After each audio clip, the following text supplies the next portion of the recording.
Tonight, the province's registered nurses union is calling out the health department for hiring more expensive travel nurses over union members. Plus, an on-duty RCMP officer is charged with assault over this incident at the Stephenville airport. We'll have the details. Give the gift of play. And that's exactly what we're trying to do. We're trying to give an opportunity to a young person who may not have the opportunity otherwise. The City of St. John's is hoping people will donate to the REAL program this holiday season to get kids out and active. That story coming up. A local online food market is expanding and wants to offer local meat, produce and goods to people in Corner Brook all year round. We'll take you to the food hub. That's tonight on Here and Now. This is CBC Here and Now.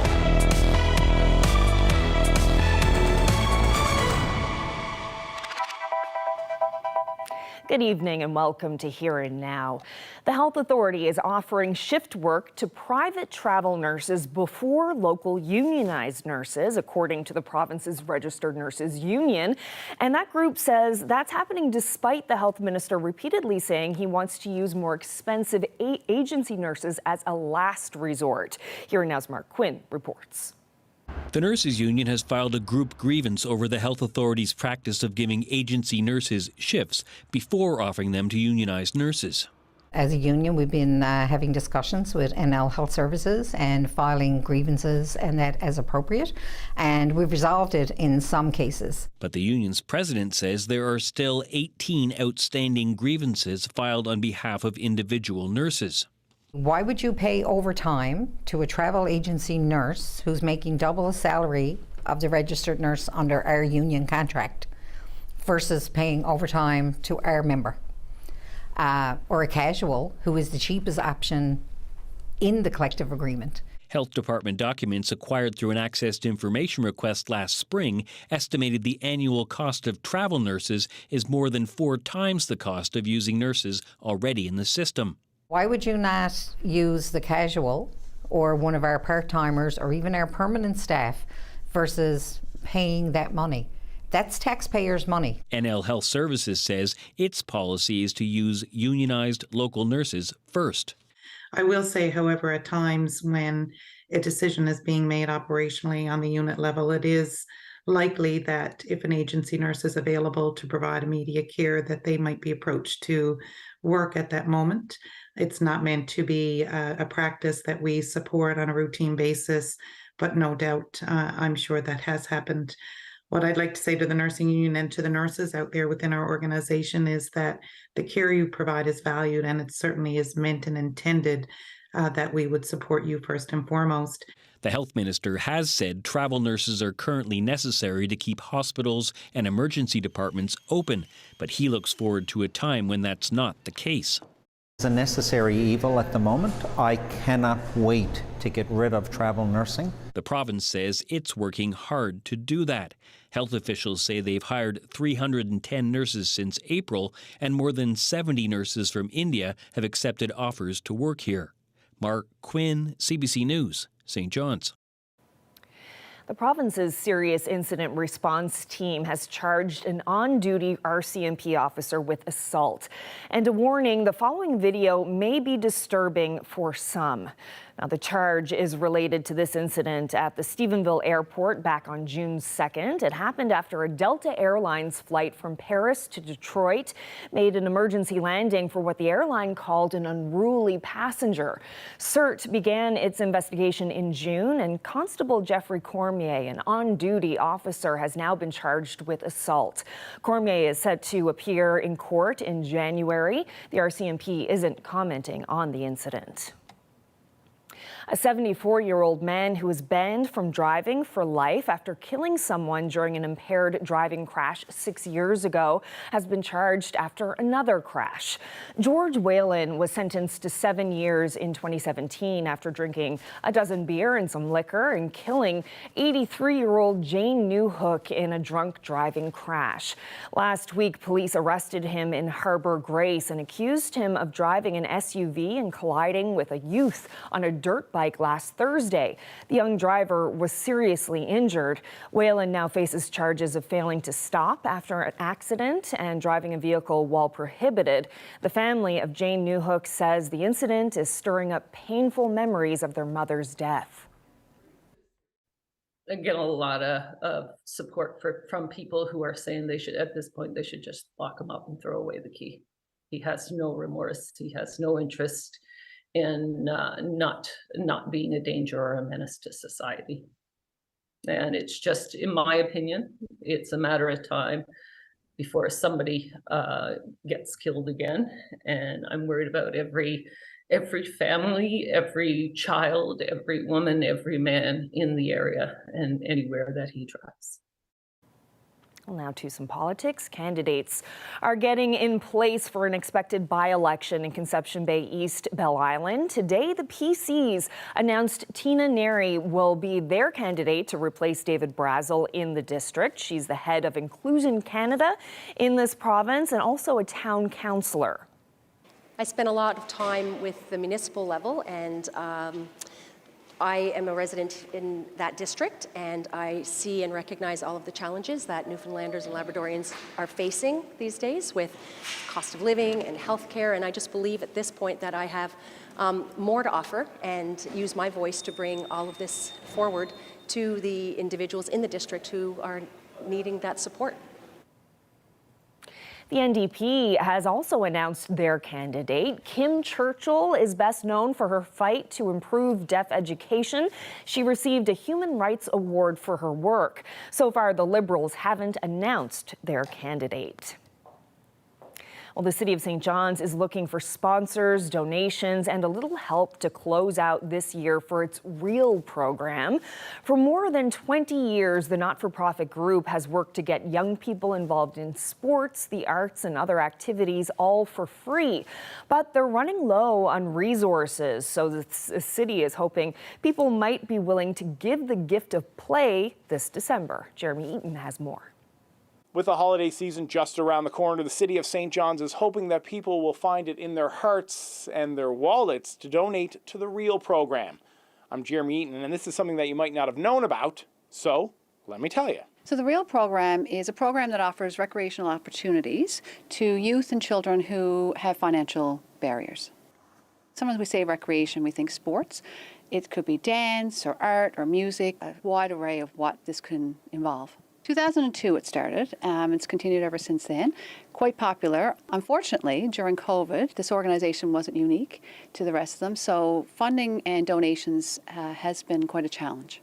It costs about $200 per participant to run this program. Before COVID, they were placing about 1,500 young people a year. The need so far in 2023 has been just over 1,000, and due to the lack of, donations and financial constraints, only just over 700 have been able to be placed. So we're only about 66%, unfortunately. We're asking for corporations maybe to donate.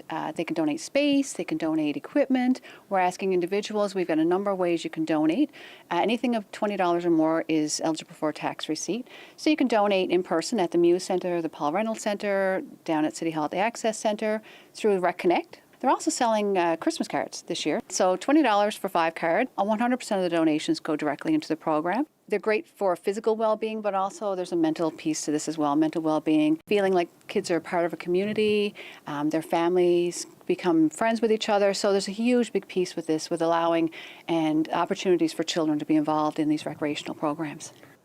Give the gift of play. Yeah, and that's exactly what we're trying to do. We're trying to give an opportunity to a young person who may not have the opportunity otherwise. Well, a local online food store is thriving in Corner Brook. The food hub started in July, offering local producers the chance to sell their products in a more efficient way. Now the service will be offered all year long. Here Now's Colleen Connors explains. Yeah, so right here we've got a leg of lamb, some corned fish, cod tongues, scallops, you name it. The food hub pickup location has turned into a local grocery store. More than 20 producers or farmers sell their products through the online system. Customers shop on the website and pick up food here once a week. I like being able to buy things locally but also it's convenient. You know, I can do it online, convenient location for pickup. But basically, it's the local products that I don't necessarily even knew existed. Farmers are selling cranberries, honey, dog treats, coffee, plus potatoes and carrots and beets. The food hub was just a pilot project a couple of years ago, but relaunched bigger and better 17 weeks ago. It now has 23 producers from agriculture and seafood and meat selling their stuff through the online store. And Butt says the program will go all year long. We're really going to get a chance to see the seasonality of local products here at the food hub. So, you know, your market garden style farms might be ending around this time of the year, but you know, your frozen seafoods, frozen meats, baked goods, sauces, spices, teas, coffee, honey, that kind of stuff we're going to have year round. The food hub has about 1,300 customers, averaging 50 orders like these a week. Customers did not expect it to go beyond the growing season. That's wonderful news. I'll be delighted to come in for veg and everything that they offer all winter. Well, I was surprised at that. I assumed it would be finishing up in the fall, but I'm really happy for that because, you know, I can get my eggs year-round and meat year-round. You know, obviously the products change a little bit with the seasons. We're not getting fresh tomatoes anymore, but that's okay. Butt says anyone can sell their food and goods through this sales channel, avoiding the distribution and delivery process. And if the food hub continues to grow, it will add more pickup locations across the West Coast. Food is, you know, is a great industry to be involved in, and you know, just seeing all the products that are coming through the door, and there's a lot more producers producing here in Newfoundland than I could have ever imagined. Colleen Connors, CBC News, Corner Brook.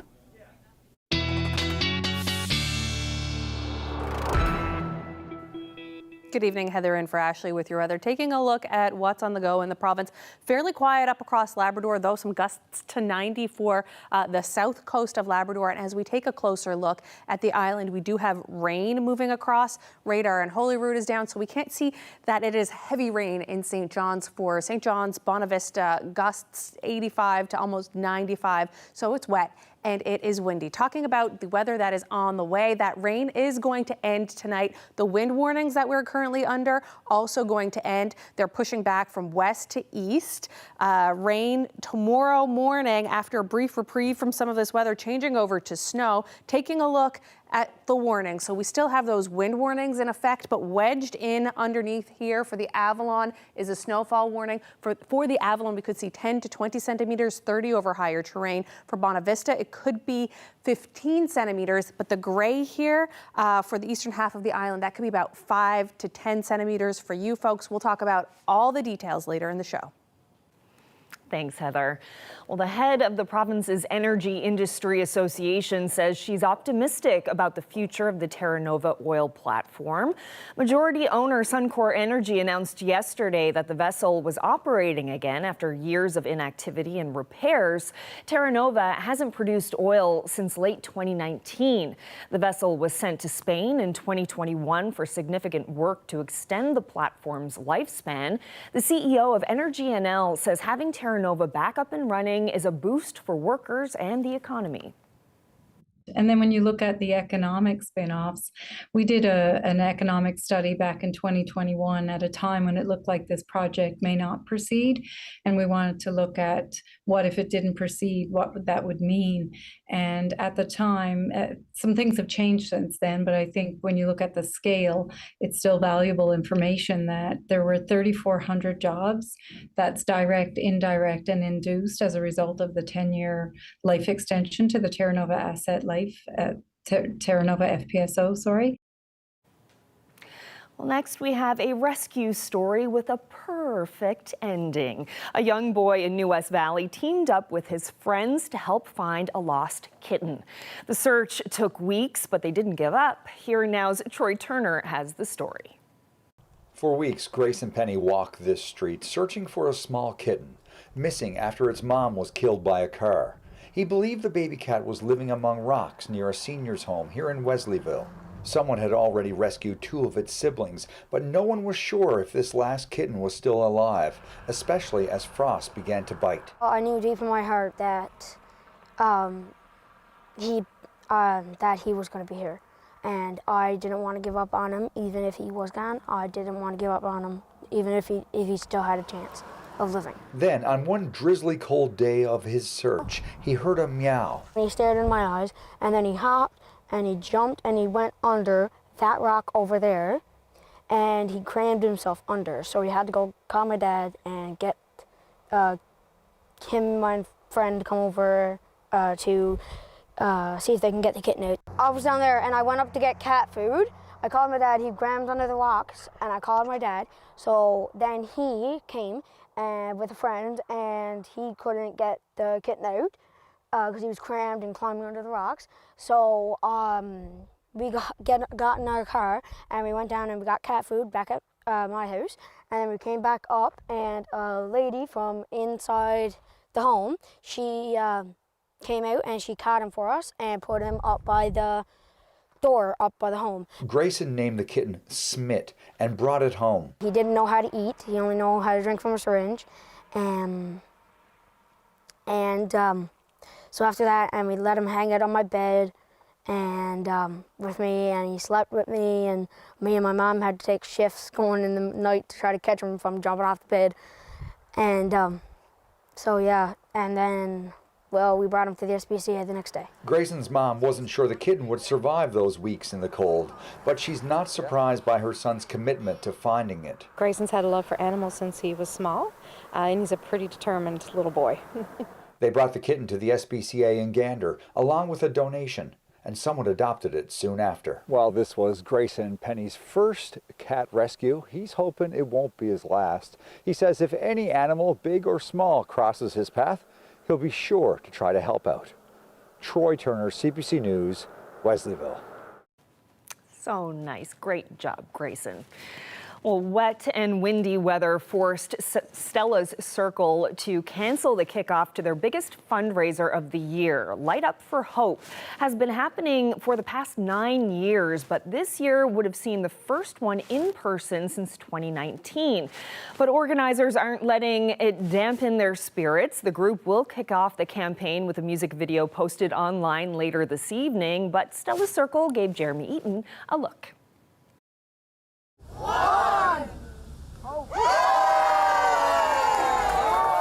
Today is our 9th time celebrating Giving Tuesday and Light of Hope here at Stella's Circle. We started it here in front of the Just Us Women's Center back in 2015, and tonight would have been our big return to in-person at the Bonaventure Community Garden with Kelly Loader. It was really disappointing. I mean, we put a lot into this really special in-person event with this beautiful new greenhouse that was going to have a DJ inside, and Kelly Loader with the Stella's Circle Inclusion Choir was certainly going to be a wonderful experience. But we've got a beautiful music video of the same song to air tonight on Facebook. And, you know, it's Newfoundland. We're used to pivoting because of the weather. I'll never give up on you. We are blown away by the generosity of our community. The need has continued to grow year over year. Coming out of the pandemic, it's just increased even more so. The need for housing, the need for affordable food, the need for mental health support. And that's what we do here at Stella's Circle so well. Real homes, real help, and real work. And we're really grateful to our community, and the need continues to grow.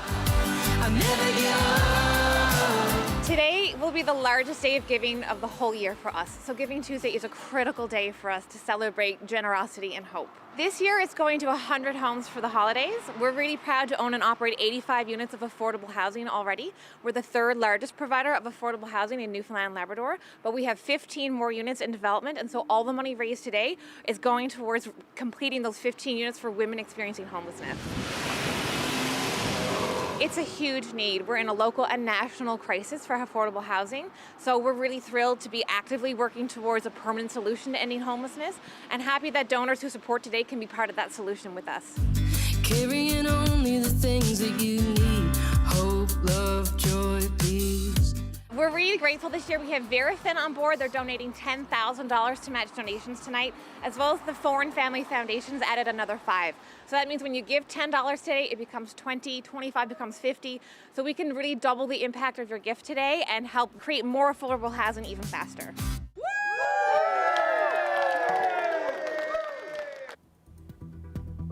When we come back, we're going to take a look at the winds also wreaking havoc across the province, especially on the northern peninsula. We'll tell you exactly what and where coming up.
Some really nasty weather here in the east this afternoon, Heather, but not as windy as what they saw up on the northern peninsula, it seems. Exhibit A.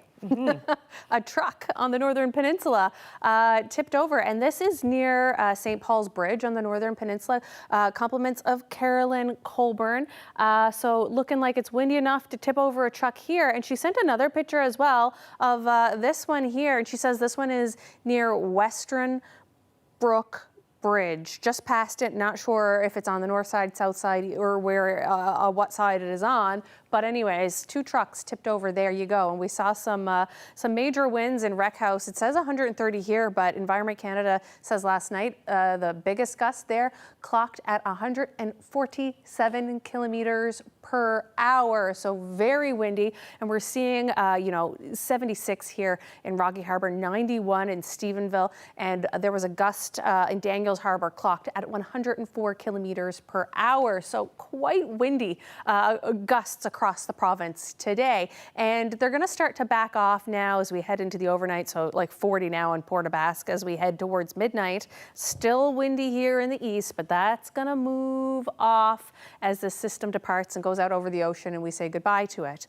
Let's take a look at our temperatures and our highs today. Very warm today, along with that wind and rain, as much as 10 degrees on the west coast, 7, 8, 9 in the east, up across Labrador, -1 here in the west to 4 in Happy Valley Goose Bay. So still pretty warm there as well. Now, taking a look at how much warmer it is, quite a bit. 7, 8 degrees through central Newfoundland and for St. John's, 5 to 7 for coastal Labrador as well, but cooler in Lab West. So very much a warm day, above seasonal temperatures. Taking a look at the future tracker now, this is the system that's going to start to push away. And as we head towards about bedtime tonight, it should be gone. We do have a bit of a reprieve in behind it, a little bit of clearing. But as we head towards tomorrow morning, things will change. We'll have some rain, and this is what's going to affect us here and bring that rain and then snow to eastern parts of the province. Taking a look at our temperatures tonight now, 1-2 degrees in the east. We will see about 10 to 20 millimeters of rain for the Bonavista Vista area, 5 to 10 for the Avalon Peninsula at 2 degrees, 2 to 4 for Marystown, and through parts of central and into Clarenville, Terra Nova, we could see 5 to 10 millimeters. A little cooler for the west coast where you could see a chance of flurries or a chance of showers at -1, 0 for St. Anthony into the Straits and into Cartwright as well, where you could see a flurry or a shower for you folks. And for Nain, 2 degrees, looking like you have a chance of flurries there. Same thing with Lab West, but much colder at -12 there. Much cooler when you factor in that wind chill value for you guys tonight. It could be as cool as -21, excuse me. Future tracker tomorrow morning, we see some flurries on the west coast, some flurries moving through Labrador, but a clearing there in southern Labrador. But as we hit play here, as we go towards mid-morning, we'll see some rain, and then in the afternoon, the purple, that's the snow that's going to affect the island with that snowfall warning and that special weather statement that Environment Canada has issued. And then things clear out with some flurries possible in through Thursday. This is the accumulation. You can see that 30 there in the purple over the higher terrain areas, 5 to 10 for the eastern part of the island, and then it looks like we could see 10 to or so centimeters for St. John's area, 5 to 10 for us, according to our friends at Environment Canada. Taking a closer look at tomorrow now. So we've got rain followed by snow, so 2 to 4 centimeters for St. John's tomorrow, or 2 to 4 millimeters, excuse me, 5 to 10 centimeters on top of it. More rain for the southern Avalon, followed by 10 centimeters. A little bit for the southern Avalon, followed about 5 to 10, 2 to 4 millimeters for Bonavista, and then 10 centimeters for you folks. As we head further west, our amounts diminish. 2 centimeters, 2 millimeters for Harbour Breton and area, and for the Terra Nova area and in through Clarenville, 2 to 4 millimeters for you folks, and then 5 to 10 centimeters, and then just really a couple centimeters for Gander, but Grand Falls, Windsor, it's a chance of flurries for you folks at 3 degrees. So still pretty warm. Temperatures coming back a little bit for the west coast, 2 centimeters for you folks between Stephenville on up to Gros Morne. A little bit warmer for St. Anthony. Could see a flurry for Port aux Choix. Not bad day for you guys with winds gusting to 60 in that part of the Northern Peninsula and Labrador. And tomorrow for Labrador, -11 for Lab City, but warmer and much more milder on the coast where you could see a flurry. We'll take a look at your long range, including what will it look like for next weekend when we have parades, later in the show. Thanks so much, Heather. Well, the oldest Chinese grocery store in St. John's is up for sale. Soki Grocery opened its doors in 1986 when the only other Chinese food in St. John's came in styrofoam containers. The CBC's Elizabeth Witten spoke with the owners about why they've decided to move on. Some customers, they're really, really nice, because if they know I'm starting from nothing, right? They buy same stuff, right? And sometimes they like to buy the whole case to take it home because they want to help me out, Hi, my name is Renee So, and this is my partner May. So we are in downtown, in my grocery store. So I guess you guys are looking to wind down now, like the building is for sale. So was there any reason particularly that you wanted to step back? Yeah, because we've been business for so long, right? Besides, we start here first and then the restaurant, and then we give up the restaurant for a few years already. Now, I think it's time to step down, because to enjoy our life. Another thing, for this type of business, is much competition now, Yeah. You can buy everything in the supermarket now, right? When did you start the grocery store here? Let me see, I started in 1986. I have a part-time job is teaching Chinese cooking in the trade school. So by that time, because there's no Chinese grocery store at all, so when teaching, they needed cooking utensil, right? The wok and so I have an order from Toronto, Chinatown for the student. Then later, I did have an idea is why don't I have a store carrying the grocery, right, and the cooking utensil. Then it's more easy for for people who taking the cooking lessons. Yeah, the ideas from there. Yeah, it's a good idea. We do miss the business, miss the customer, but you can keep it away for ever, only for a period, so long, then I think we are very long enough, Still healthy, so maybe we just chop on a little bit, enjoy. Go to Massago.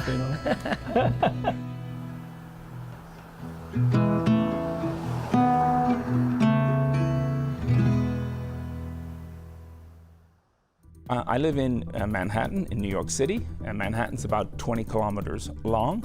If you take 3 Manhattans and then you make a square of it, that's the size of it. Some big iceberg news. The world's biggest iceberg is on the move. Hear more from an NYU climate scientist who's originally from this province, coming up.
This province has a strong connection to the majestic icebergs that often dot our coastlines in the spring, attracting tourists and creating iconic postcard-perfect photos.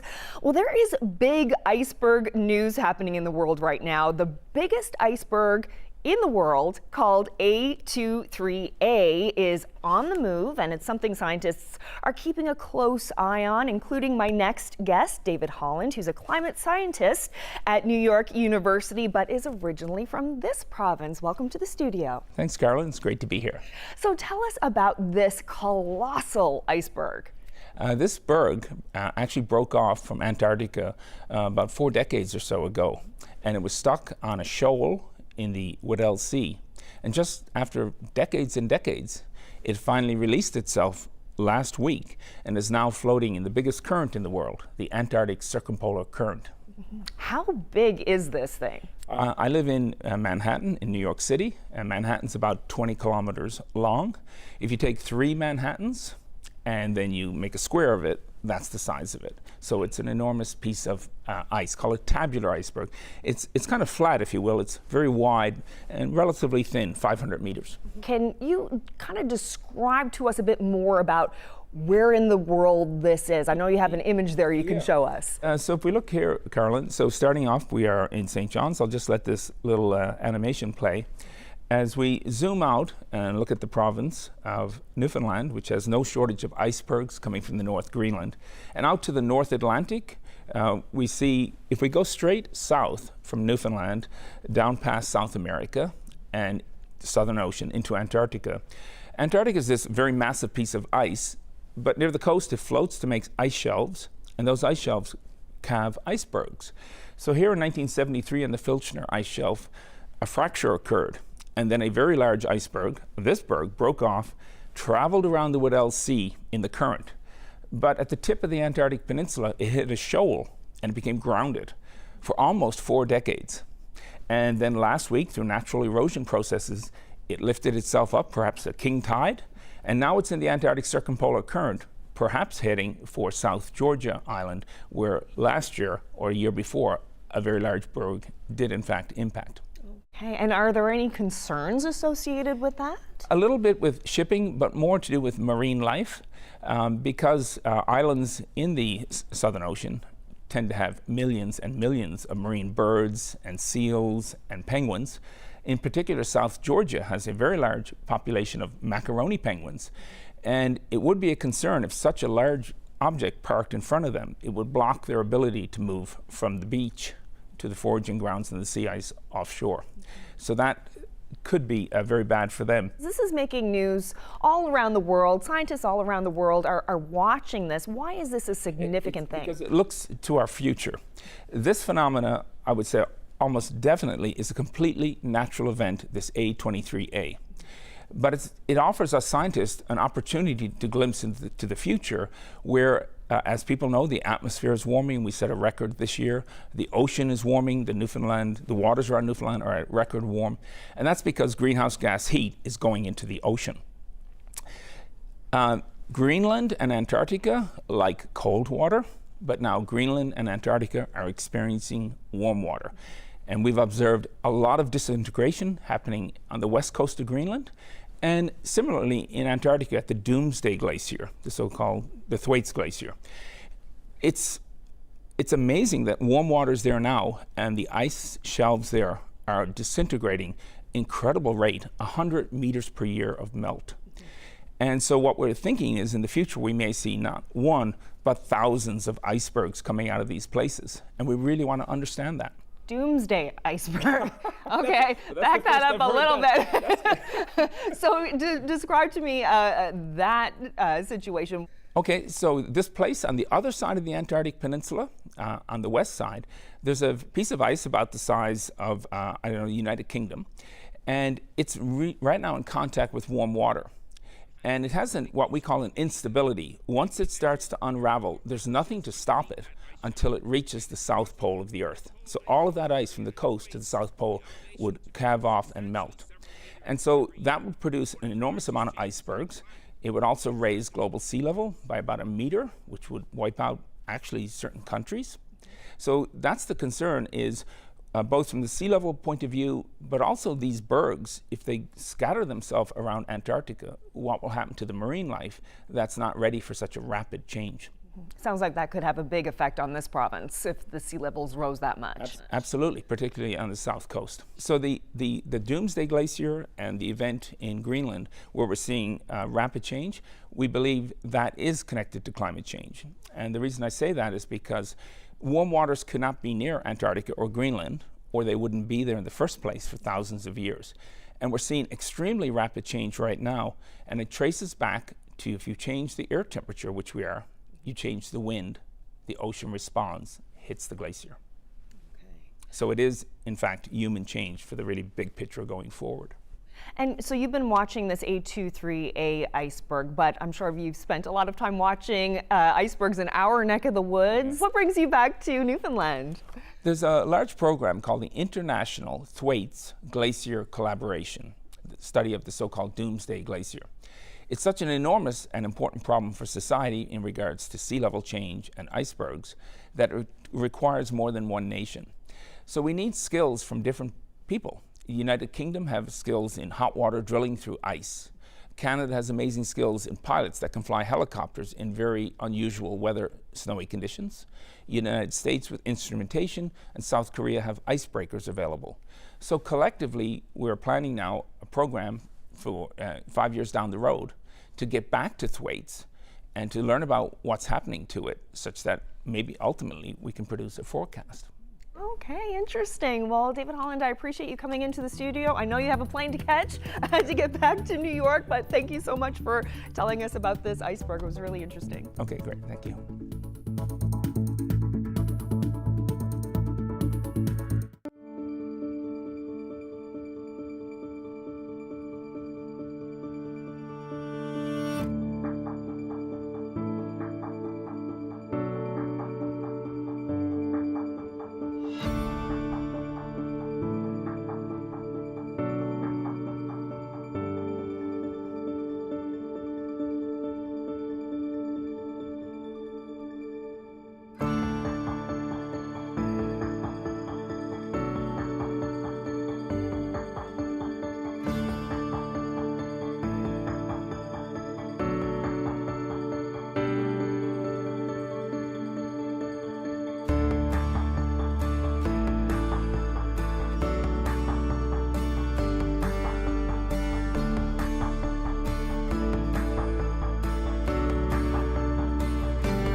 Well, today is Giving Tuesday. It's a day meant to counter the consumer push of Black Friday and Cyber Monday and encourage giving back to the community. Today on CBC Radio's The Signal, Adam Walsh spoke with 3 people about the message they hope Giving Tuesday delivers. When you're running a charity and when you're asking folks for donations and you got to keep going, Jody, what is it you're doing? Because there's the people who just hear about it and like, okay, here's $100 once a year, but that's not consistent, is it? So like, how important is it to have folks who are kind of regularly, and for either of you here, how important is it to have folks who are regularly donating? A part of our campaign this year is to ask people to come on as monthly donors. We have donors that donate $3 a month, students, because I'm always stressing that no amount's too small. I give people opportunity to give. When I first took over the food bank, I felt it was a notion of only the rich people could help. And I really wanted to change that messaging. To get, like, it doesn't have to be $100, it can be $3. Yeah. And then our highest monthly donor is $400 a month anonymously, and we have another monthly donor is $300 a month anonymously. So we're up to quite a few right now, and my plan is to keep growing that because I think that is the best model. Well, our model, our whole name is $1 a day. Yeah, so we encourage folks to set $1 aside, and most of us can do that. When you break it down and you say, okay, that's, half of a Tim Hortons coffee, I can do that for mental health and addictions. But it doesn't have to be. That adds up to $365 a year. That's a lot. Yeah. That's not within everybody's reach. But, if you set aside $10 a month, that's pretty doable for most of us. And that's $120 a year, and you won't even feel it. And you get that tax receipt at the end of the year, which is another thing a lot of people don't realize. Both comments here are correct, and the stats back it up. There's like charity. There's the Giving Tuesday does has a report, the 2023 Giving Report. 57% of charities cannot meet current demand. 30% are reporting lower revenue from pre-pandemic. So now asks need, demand is higher, revenue's lower. So, we talk about the wealth gap and the earnings gap. There's also the revenue gap in the charities. The demand for services for mental health and addiction and poverty reduction and, food insecurity is only going up. It's not a marker of a success of an organization that is providing food that you have more clients. Yeah. That's a marker of, we all want to work ourselves out of a job. Yeah. Yep. Just like you said, that Absolutely. wonderful thing.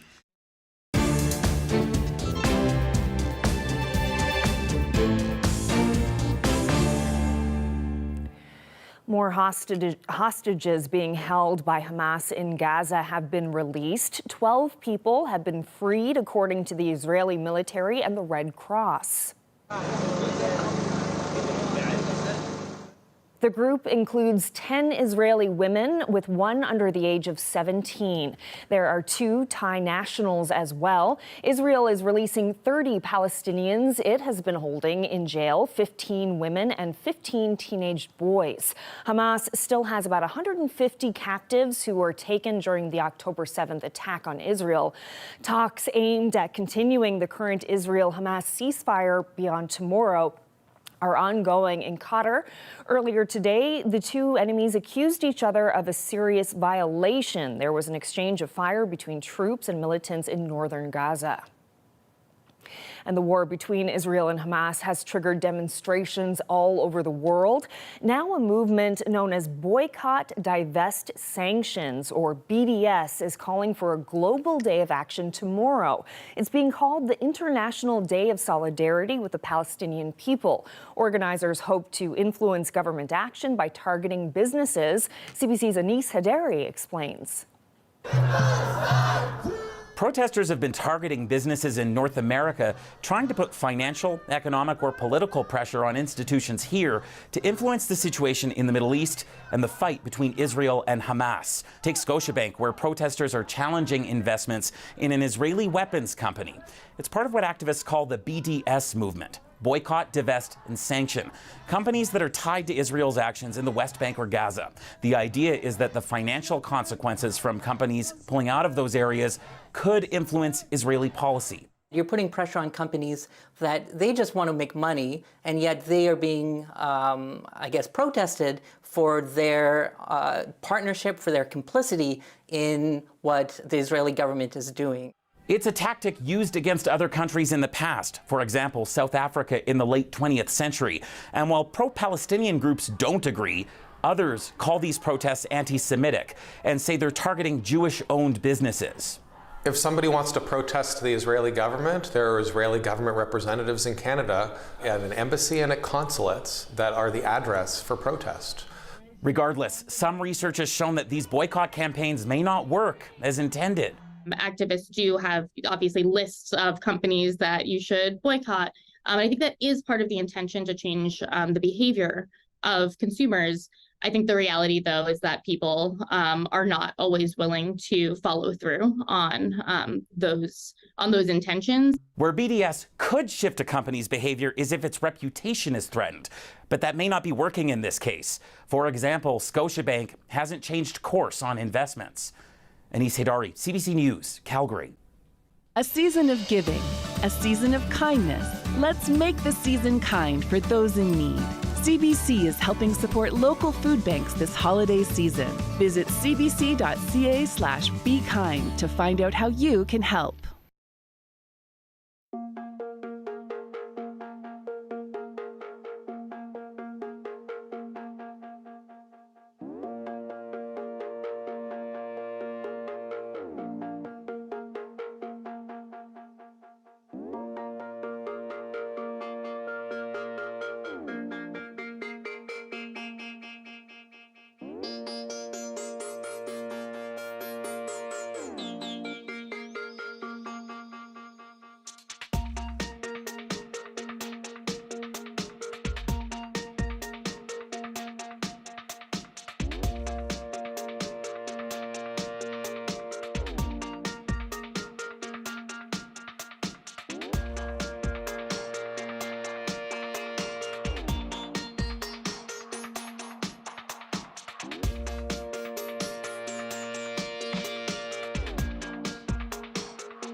A national park in Indonesia is charging into action to help keep an endangered species from going extinct.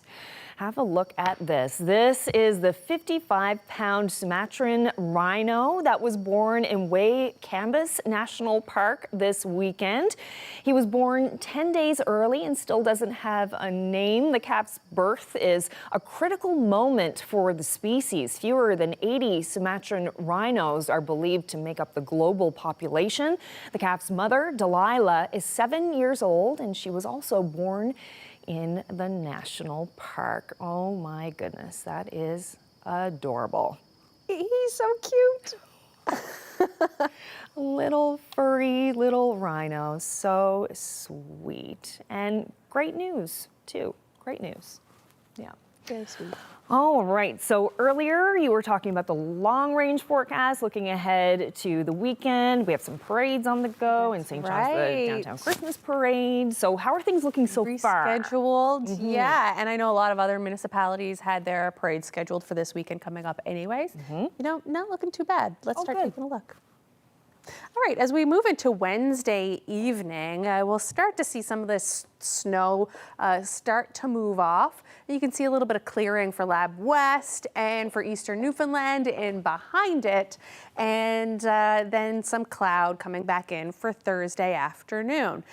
Taking a closer look now, in the east, we'll see some sun and cloud with a chance of flurries, temperatures between 0 and 2. For the west, picking up a little bit of cloud and a chance of flurries there as well, from -4 in St. Anthony down to 1 though in the southwest coast and Port aux Basques area. Across Labrador is sun and cloud for the most part, chance of flurries from Happy Valley Goose Bay to Nain, well below freezing, and then cloudier for Lab City Wabush. As we move on Thursday evening, we see some of that cloud moving in, and then we could see some more flurries, possible chance of a shower across the island moving into Friday. So cloudier here in the east, but some sun and a chance of a shower in the east between 6 and 3 degrees. As we move a little further west to the west coast, it could be more like of a mix. It could be a flurry or it could be a shower with temperatures generally warmer than the previous day at 4 degrees for the western half of the island, cooling off into the Straits and St. Anthony in 1 to 2 degree. And for Labrador, we could see a flurry for Cartwright and Happy Valley Goose Bay and into Lab City. Taking a look now at our 5-day Sunday, look at that. That's when the parade is rescheduled. Some sun and cloud, cool, not as cool as last Sunday was though, but for the rest of this week, it looks like there is a bit of precipitation in the forecast. As we move a little further west, it gets better. Saturday and Sunday look like you could see a mix of sun and cloud. Cool temperatures though into the minus digits for the most part. And then for Labrador, not too bad. Sunday looking good for Lab West. Cool though, temperatures starting to really drop there. And for Eastern Labrador, Sunday looks good. Saturday, you could see a flurry, still cool. This photo called The Calm Before the Storm, and it comes to us from Denise. She took it in Port aux Basques before we got all this weather over the past couple of days. So thank you for showing us the bright side. And if you have any photos you'd like to share with us, you can always send them to nlphotos@cbc.ca because we absolutely just love to see them. We do. And also love to share them as well. For sure. And with some snow coming and stuff too, it's a nice opportunity to take some pictures. Yeah, that's right. It's always so beautiful. Freshly fallen snow makes for a great photo. Yeah, I need to mentally prepare myself for the snow though. Yeah, absolutely. Take it easy tomorrow if it is snowy in the afternoon for sure. We're not used to, you know what it's like every time we get that first blast of winter, people forget the stopping distance. Oh, absolutely. And time to dig out the car scraper. I haven't done that yet, so I'll do that tonight. All right, well, that's it for us. Thank you so much for joining us. Have a great night. Good night.